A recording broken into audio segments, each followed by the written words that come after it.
Iran വിദേശകാര്യമന്ത്രി ഇന്ത്യയിലേക്ക് എത്തുമ്പോൾ അത് വലിയ ചർച്ചകൾക്ക് വഴിവെക്കുമെന്ന കാര്യത്തിൽ ഒരു സംശയമില്ല. കാരണം ഈ ഇന്ത്യ പാക് വിഷയത്തിൽ അമേരിക്കയുടെ ഒരു സ്റ്റാൻഡ് നമുക്കറിയാം, ഇസ്രായേലിൻ്റെ സ്റ്റാൻഡ് നമുക്കറിയാം. അതിനിടയിൽ അവരുടെ രണ്ടുപേരുടെയും ശത്രുപക്ഷത്ത് നിൽക്കുന്ന, എന്നും നമ്മളോട് അടുപ്പം പുലർത്തുന്ന ഇറാൻ വിദേശകാര്യമന്ത്രി ഇങ്ങോട്ടേക്ക് നേരിട്ട് വരുമ്പോൾ അതുണ്ടാക്കുന്ന ഒരു ചലനങ്ങൾ ഒരുപക്ഷേ ചെറുതായിരിക്കില്ല.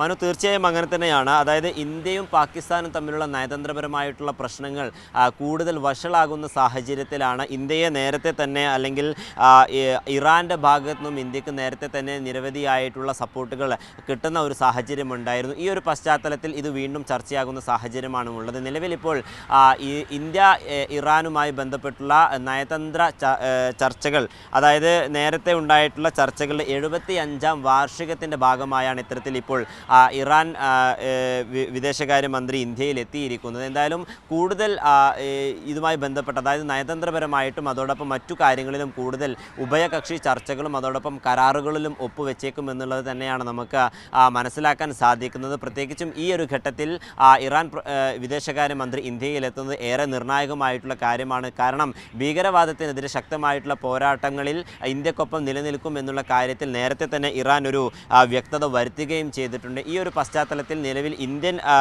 ഇന്ത്യയും അതോടൊപ്പം ഇറാനുമായിട്ടുള്ള നയതന്ത്ര ചർച്ചകൾ സജീവമാവുകയും ചെയ്യും. കൂടുതൽ നയതന്ത്ര ചർച്ചകളും അതോടൊപ്പം ഈ ഭീകരവാദത്തിനെതിരെ എടുക്കുന്ന നിലപാടുകളിൽ ഒരു ഐക്യദാർഢ്യവും അതോടൊപ്പം ഇറാൻ്റെ പിന്തുണയും ഇന്ത്യ വീണ്ടും തേടുമെന്നുള്ള കാര്യം തന്നെയാണ് നമുക്ക് ഈ ഘട്ടത്തിൽ സൂചിപ്പിക്കാനാവുക. എന്തായാലും നിലവിൽ ഇപ്പോൾ വിദേശകാര്യ മന്ത്രി എത്തിയിരിക്കുകയാണ്. അദ്ദേഹത്തെ ഇന്ത്യൻ വിദേശകാര്യ മന്ത്രാലയം അല്പസമയം മുമ്പ് സ്വീകരിക്കുകയും ചെയ്തിട്ടുണ്ട്. അല്പസമയത്തിനകം തന്നെ എസ് ജയശങ്കറുമായി ഇദ്ദേഹം യോഗം ചേരുകയും മറ്റു ഉന്നതതല ഉദ്യോഗസ്ഥരുമായി സംസാരിക്കുകയും ചെയ്യും. പിന്നീട് രാഷ്ട്രപതി ഭവനിൽ വെച്ച് രാഷ്ട്രപതിയുമായി കൂടിക്കാഴ്ചയും നടത്തുന്നുണ്ട്. എന്തായാലും നിലവിലിപ്പോൾ